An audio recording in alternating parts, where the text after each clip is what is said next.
Can't talk here, folks. Like I said. I know someone.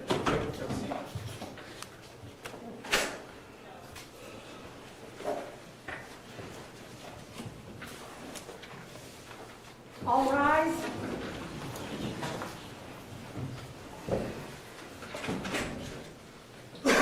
Hear ye, hear ye, hear ye. This honorable court is open pursuant to adjournment. The Honorable William T. McGinty presiding. You may be seated. Afternoon, everybody. Afternoon, yeah. So, before I proceed with sentencing, I would like to thank all the spectators that have been present during this trial. I know there have been family members of the victim, Misha Cornwall, as well as for the defendant, Shakira Graham. I know that has been extremely difficult for the families during the past 2 weeks. However, as I indicated to the jury last week about their service, we live in an incredible country where decisions can be made in a courtroom based upon reason and common sense. Before the sentence even comes down, listen to how methodical this timeline is. Arrest, indictment, trial, verdict. Every step matters. In court, procedure isn't paperwork, it's power. Miss one step and a conviction can unravel. So when judges recap like this, it's not formality, it's legal armor. The defendant's counsel will be given the opportunity to address the court. And lastly, Shakira Graham will be given the opportunity to address the court prior to the imposition of sentence. Just a brief review that the defendant was arrested for aggravated murder on February the 14th, 2019. The defendant was indicted for that murder on March 8th, 2019 and was arraigned on March 13th. Trial commenced on February the 18th, 2020. The jury received the case on Thursday, February 27th and returned its verdict in open court on Friday, February 28th. The defendant was found guilty of all charges of the indictment with the exception that in count 1 of the indictment, wherein the defendant was found guilty of the lesser included offense of murder in violation of 2903.02a. Furthermore, the defendant was found guilty of all the specifications which we refer to as gun specifications under 2941.14a and 2941.15a, the 1 and 3 year gun specifications that were contained in counts 1 through 7. The court is of the opinion that counts 1, 2, 3, 4, 5, and 6 are allied offenses of similar import, and that the prosecutor will have to elect which crime to be sentenced under. The court believes that counts 7 for grand theft and count 8 for receiving stolen property are not allied offenses of similar import. And Mr. Prosecutor, do you have which one you're going to be sentenced under? Thank you, Your Honor. Your Honor, we would agree with the court's position. We do believe that counts 1 through 6 are allied offenses. And based on this fact, Your Honor, we would be asking this court to sentence the defendant, Ms. Graham, to count 2 aggravated murder. Okay. Thank you, Judge. Okay, so before imposing sentence, Ms. Graham, I would note for the record that I will be considering the following at this hearing today. The record that has been made during the course of this trial and all proceedings, the oral statements that will be made in open court here today, the plea negotiations or the lack thereof, the victim impact statements, and any other information that I received during the course of this sentencing hearing. The court must and will formulate its decision based upon the overriding principles and purposes of felony sentencing, namely to protect the public from future crime by the defendant or others, and to punish the offender using the minimum sanctions that the court determines will accomplish those purposes without imposing an unnecessary burden on the state or local government resources. To achieve these purposes, the court has considered the need for incapacitation, deterrence, rehabilitation, and providing for restitution. The court must and has also considered the seriousness and recidivism factors pursuant to the offense and the offender pursuant to 292912 of the revised code. The court must and will ensure that the sentence being imposed does not demean the seriousness of the crime and the impact it has on the victim, and is consistent with other similar offenses committed by like offenders. Finally, the sentence is not based upon any impermissible purposes, namely the race, ethnic background, gender, or religion of Ms. Graham. Ms. Graham, do you understand everything I said so far? Yes, sir. Okay. Further, Ms. Graham, you may be eligible for earned days of credit under the circumstances specified under 2967.193.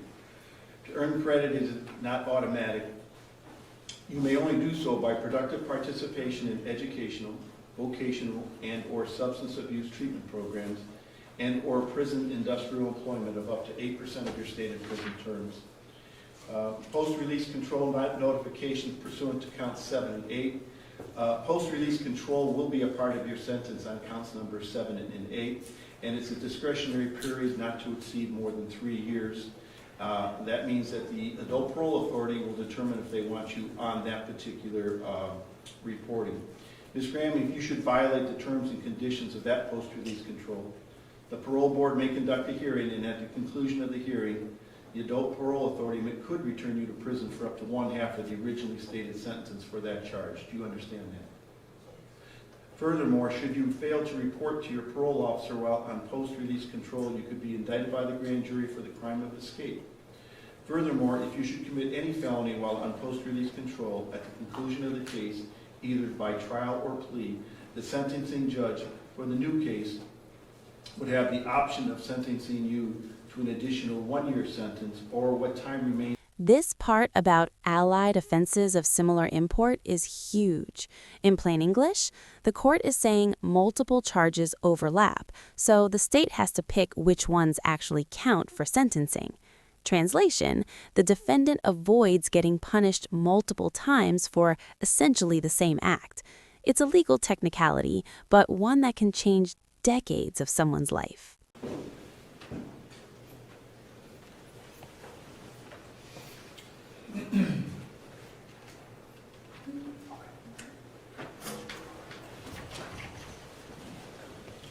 Afternoon, Your Honor. Good afternoon. And again, for purposes of the record, would you please state your name, spell your last name for the record? Jacqueline Harrigan, Harrigan.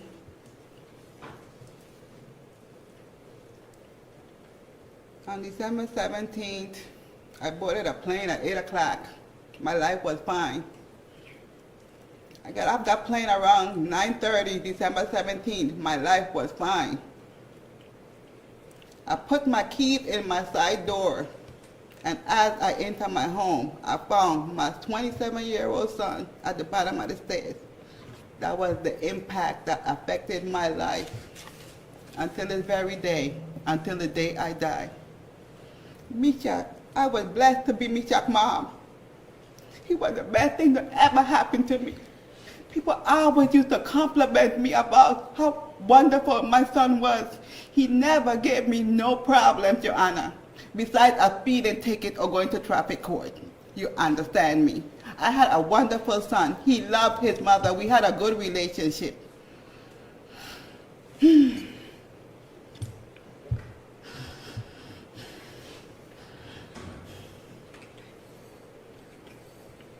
Mishak was loving and Mishak was kind. He loved to laugh. He enjoyed going to work. He's the only person I know loved going to work. He was in the hospital for 2 weeks, and all he keep asking the doctor is, when are you going to relieve me to go to work? The doctor says, you're the only person I know who want to go to work. Most people ask me for days off. You asking me to go to work. That's how committed he was to his job. He enjoyed playing his PlayStation. He enjoyed computers. He enjoyed eating pizza. He enjoyed drinking different beers. I got turned on to Great Lake Beer because of my son. Every year a flavor come out, he brought it to the house. Our family is very small, Your Honor. My mother only had 4 kids. There's only 3 of us left. Me and my sister only had 1 child apiece. I lost my son on December 17th. He never forgot a birthday. He never forgot a Christmas. He never forgot a Mother's Day. He gave the best gift.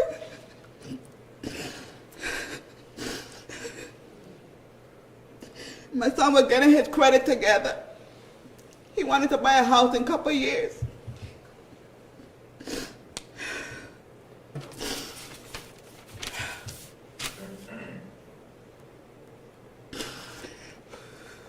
Your Honor, my life right now is filled with sorrow, pain, an everlasting yearning for what I could never have back. I sat here for 2 weeks, and my heart grieved for this young lady, even though she took my son away, because she is just so foolish and ignorant to waste her life and to take my son's life. And for what? A PlayStation, some weed, a liquor, 2 guns? I mean, how long did that last her? A day? Come on now, they said they threw her out of the hotel the next day, so how long did that money last her? She took my son's life, Your Honor.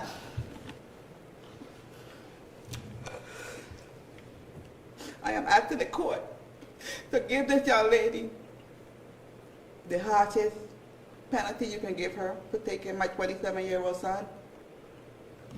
That's all I have to say, Your Honor. Thank you very much.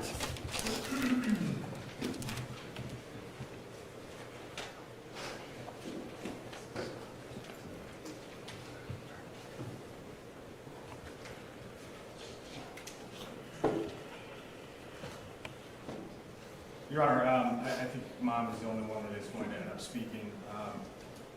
Judge, I think, I said this to the jury, and it always, I get reminded of it again when we come in here.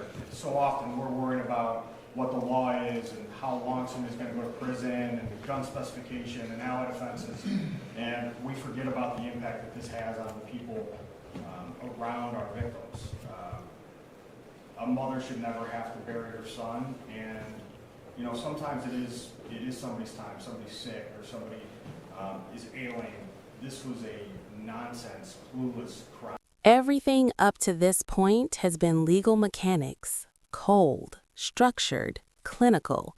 But right here, the courtroom stops being about statutes and starts being about a mother who lost her son. If you think sentencing is just numbers on paper, listen to what comes next and ask yourself, how do you measure grief in years? He liked to play video games, and he was conned. You see the text messages, Judge, and I'm not going to relitigate the case here, but it was clear that he was conned into believing that the relationship that he had with Ms. Graham was more than what it actually was. He was a mark, he was set up. And when she came to his house that night, she knew what she was there to do. And I don't know what led to him dying that night, but I know that certainly she was the one that did it. And I know that for what she got to take his life was just absolute nonsense.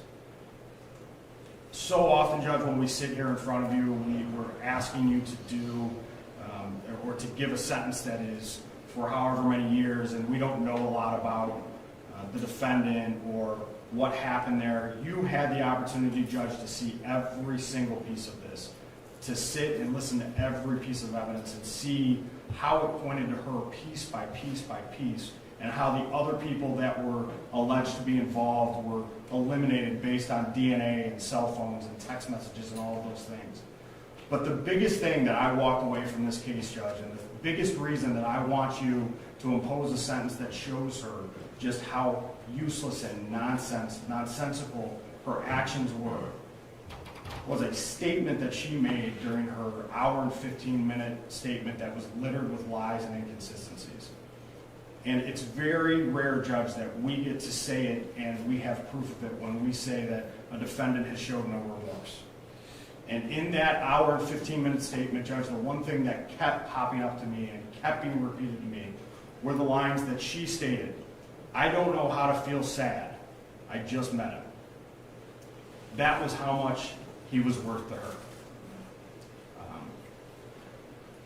That's how much his life was worth to her, that she didn't know how to feel sad because she just met him. Judge, Ms. Graham is a felon. She has a history of attempted robbery. She has a history of failure to comply with police officers. She's been sent to prison before, and this court has the opportunity to make sure that she never has the opportunity to do the things that she did to Meshach again. Ms. Graham is going to go to prison for life. Her sentencing range is going to be anywhere from 23 to life without the possibility of parole, with 3 years for the gun specification. I would ask you, Judge, to remember what you heard here, remember the legacy that Meshach left, and remember the pain that the family will be in for the rest of their life when you impose your sentence. Thank you, Judge. Thank you, sir. Mr. Sims? Your Honor, may it please the court, on behalf of Ms. Graham, we are sorry about what happened to Meshach. We are sorry that that day happened. Your Honor, and as we sit here at different ends of the table, we sit here at different tables because we see the case differently. As Ms. Graham sits here today, she, again, is still insisting, Your Honor, upon her innocence in this case. And I think one of the things that the state of Ohio mentioned the text. That line the prosecutor just highlighted, "I don't know how to feel sad, I just met him," is devastating in court. Whether you believe the state's theory or not, statements like that shape how judges see remorse, accountability, and risk of reoffending. In sentencing, your words can hurt you more than the evidence ever did. Judge, I think that the jury lost their way, in my opinion, but that was the verdict. That's how we work. We live with the verdict given us by the jury.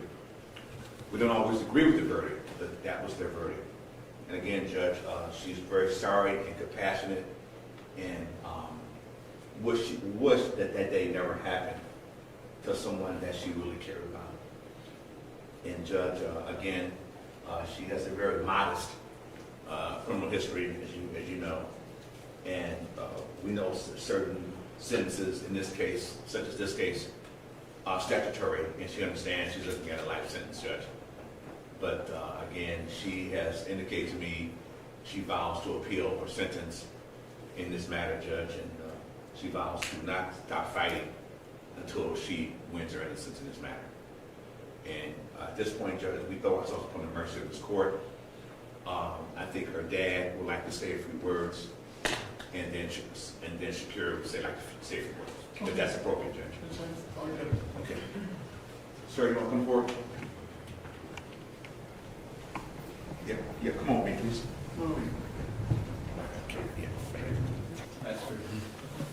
State your name for the record, please. My name is Colonel Graham. Last And your name relationship to Shakira, please. Graham. Graham. I'm Shakira's father. Thank you, Judge, for letting me address the court. I appreciate the way in which you conducted this court. I sat here too for 2 weeks. I'm Shakira's father. Her mother's also present in the courtroom, along with her stepmother and also other members of our family.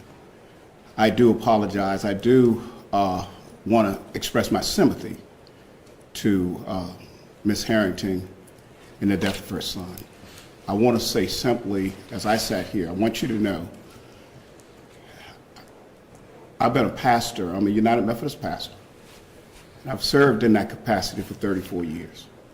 Her mother's also a pastor.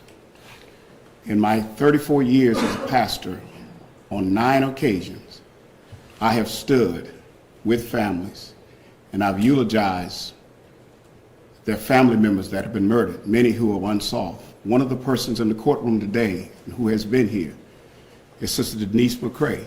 Her son, 29 years old, murdered in Cincinnati. I eulogized her son. Just in January, I eulogized the son of a friend who was Shakira's age in Akron, Ohio, killed on New Year's Eve. My daughter was raised in a home with pastors. She was taught right from wrong. It is my full belief I accept the decision of the court.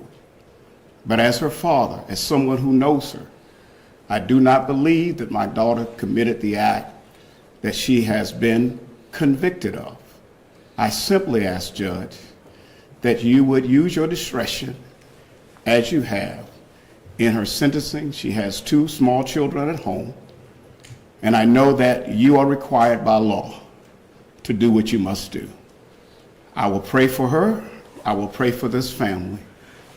And I pray that all will somehow find healing, and I pray for a day of justice. I pray that somehow the person who committed the act will be found.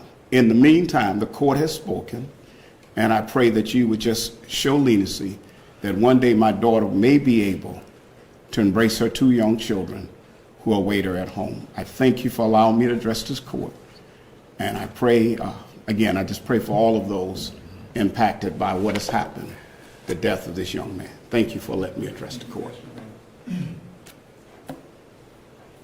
The Honorable Shakira Graham, like to say a few words. Okay. Ms. Graham? You want to stand where you are? I didn't see you, yeah. Yeah, could you, right here. Can you get up? Thank you. Your Honor, I would like to first thank you for the part that you played and partake in seeking justice. I would like to thank everybody who seeks justice. And I would like to express my condolences to Bishop's family. I would also like to acknowledge that I did not come to trial as a self-possessed murderer seeking to be found not guilty and killed as a murderer. While I came to trial to fight for my innocence, and I'm sorry for what happened to me, but I will continue to fight for my innocence. And that's all I have to say. Okay, thank you.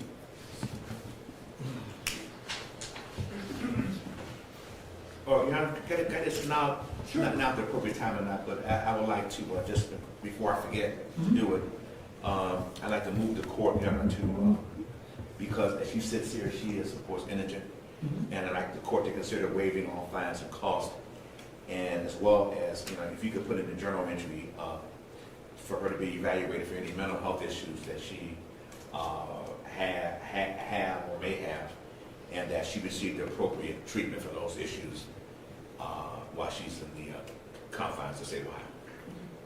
And again, that should be given credit for all they served. Okay, great. Yeah, thank you so much. So we're here again in case number 637307, State of Ohio versus Shakira Graham. In count 2 of the indictment, it is the sentence of this court for the aggravated murder of Meshack Cornwell that the defendant is sentenced to the Ohio Reformatory for Women for a term of life imprisonment with parole eligibility after serving 25 years in prison. The defendant is sentenced to a 3-year term of imprisonment pursuant to Ohio Revised Code 2941.145A prior to and consecutive to the commencement of a life sentence. As to count 7, grand theft, a felony of the 4th degree, the defendant is sentenced to a term of 18 months at the Ohio Reformatory for Women. As to count 8, receiving stolen property, the defendant is sentenced to a term of 18 months at the Ohio Reformatory for Women. The sentence shall run concurrent to one another and concurrent to count 2 of the indictment. The defendant shall be given the time served in the amount of 373 days. Shakira Graham, it is my duty to inform you of your appellate rights that you possess here today pursuant to Ohio Criminal Rule 32B. This is notification of your right to appeal pursuant to this rule. Since you have been found guilty and sentenced to prison, you have a mandatory right to appeal.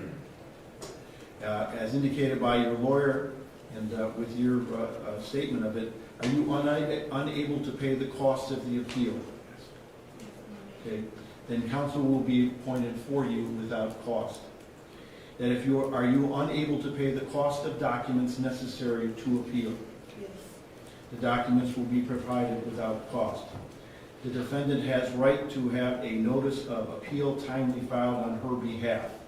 And that would be your last duty, Mr. Sims, to have that notice of appeal filed? Yeah, that will be filed this week. Thank you very much. Thank you. Therefore, then, we will order that the transcript be provided at state's cost, and counsel will be appointed and will be in either today's journal entry or by the end of the week. Anything further from the state of Ohio? No, Your Honor, thank you. Anything further from the defendant? Your Honor, thank you. Okay. Nothing We're further. adjourned then. All rise.